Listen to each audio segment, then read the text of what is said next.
Alright guys, welcome back to another video. It is day number 7 guys of my Thanksgiving Day menu, and I got me another southern dish right here, some nice good southern collard greens. So we're gonna jump into this video and I'm gonna show you how I get this done. Alrighty guys, so here's my list of ingredients right here, real short and simple. I got me 2 bags of collard greens that I had washed, cleaned up, and in the freezer until I needed it. And I'm going to be using a couple of these smoked pork pigtails right here. If you do not eat pork guys, you can use smoked turkey legs or wings. I do not need a lecture in the comments about eating pork, because I absolutely will block you from my channel and you will never be seen or heard from again. Alright, so the first thing I did is just went on ahead and got my pigtails boiling, and I went in the freezer and I found some ribs that I trimmed off. I normally trim the edges of my ribs before I bake them, so I just threw that in there also and got all of it boiling, trying to get it a little tender. Sometimes I let it cook until it gets completely tender, but as you can see right here, that's not completely tender. So I'm just going to add my greens to it and let it all cook the same time. And it should all be nice and tender at the same time. But before I do that, I need to taste this liquid because I didn't season it. I only used a little black pepper and the seasoning that's in those smoked pigtails. So it definitely needed more seasoning. So I'm adding a little bit more of this coarse black pepper here. Then I'm going to come in and add me some regular salt, and that's going to be it. I don't like any onion powder or garlic powder or anything inside of my collard greens, so just salt and black pepper. And I'm just adding my greens to it. Once I get all of it down, I just want to push it down inside of that hot liquid so that it starts to wilt down. And then all I'm going to do is just cover this and let this cook for about 30 to 35 minutes before I check it again.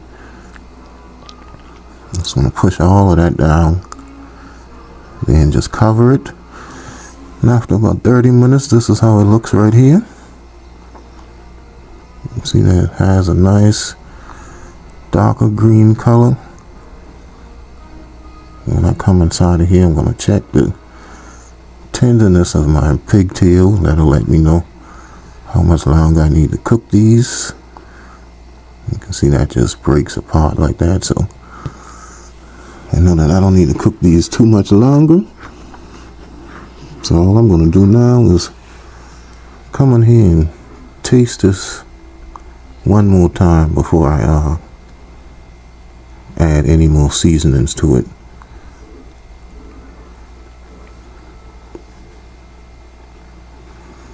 Alright, so after I gave it another seasoning, that salt and pepper was on point.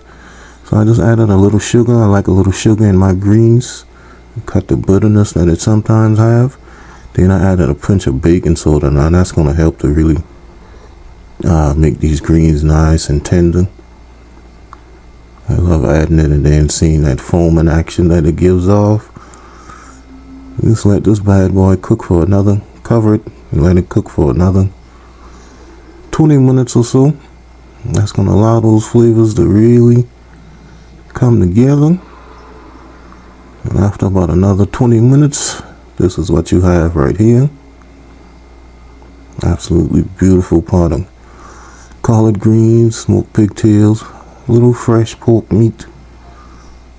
And this looks so good that I didn't want to disturb it too much, so I just kind of came in here with my spoon and just kind of lightly pressing on it just to see how it looks. Has that nice good pot liquor that I know everyone likes. I didn't want to disturb it because I wanted that to be my thumbnail shot. But that looks absolutely beautiful. Perfect pot of collard greens. Alright guys, so if you enjoyed this video, please give me a thumbs up and leave a comment. And please subscribe to the channel if you are new. And follow me on Facebook, Instagram, TikTok, Twitter, Twitch TV, and on Pinterest. Cooking and Chilling with Kenny on all of those platforms. and I will see you guys in my next video. Don't forget the hashtag, guys. Just be a blessing to someone. Peace.